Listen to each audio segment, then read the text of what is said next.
বিমানের টিকিটের দাম নিয়ে দুর্বৃত্তায়ন বন্ধে সর্বোচ্চ চেষ্টা চলছে বলে আশ্বস্ত করেছেন বেসামরিক বিমান ও পর্যটন উপদেষ্টা শেখ বশিরউদ্দিন।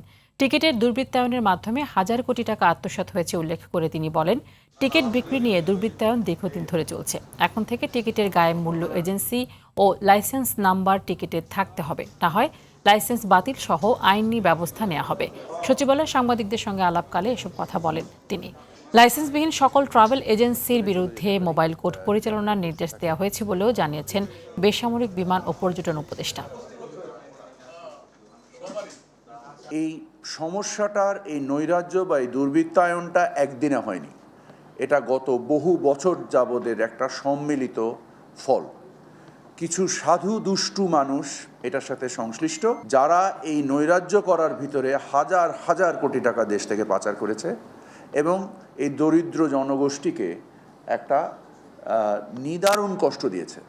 আমরা এটাকে থামাতে চাই এবং আমরা অঙ্গীকারবদ্ধ